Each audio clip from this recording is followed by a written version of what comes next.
That's really what's most important, is the level at which you communicate, the level of positivity and love in your communication, because it's not about the result. This is the Deep Dive with Adam Roa. It's about communication. This is something that I've shared on pretty much every podcast that I talk about relationships. It might seem at this point super cliche, but here's the reason why. If there's a certain amount of positive interactions that must be had in a ratio to negative interactions, and if there's an understanding that you're not always going to resolve the disagreements, and then it's about how many positive interactions in your communication can you have? Are you going out of your way to generate positive interaction through your communication? Are you complimenting your partner intentionally? Not just like when you notice it, but knowing that that is a huge factor in the long-term success of your relationship, in it being something that can last and something that you can get along and something that fulfills you. Are you intentionally complimenting your partner? When you are in a disagreement, have you made the decision that you have to resolve it? And so therefore you're putting your feet in the sand and saying, this has to happen my way.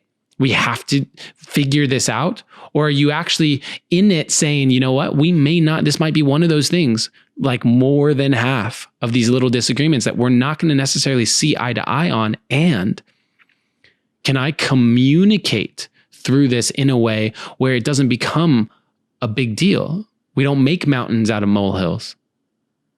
That's really what's most important, is the level at which you communicate, the level of positivity and love in your communication, because it's not about the result.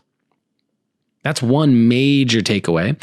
And another huge takeaway around this, which is related to a different factor that they had in predicting with 94% accuracy which couples would get divorced. One of those factors is that the couples that were kind of destined for divorce, for their relationship to end, when in a disagreement and an argument, those couples had much higher physiological responses, much more stress responses. Their heart rates jumped up significantly more than the couples who were able to actually maintain a level of calm and maintain a level of woosah throughout it, right? And that doesn't mean that you're not going to get flustered. There's nothing wrong with anger, depending on how it's expressed. But it's about what level of nervous system response happens in the disagreements.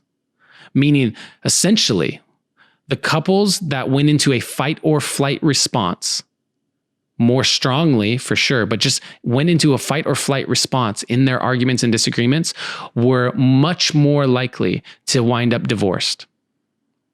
And so what does that mean as a takeaway for us?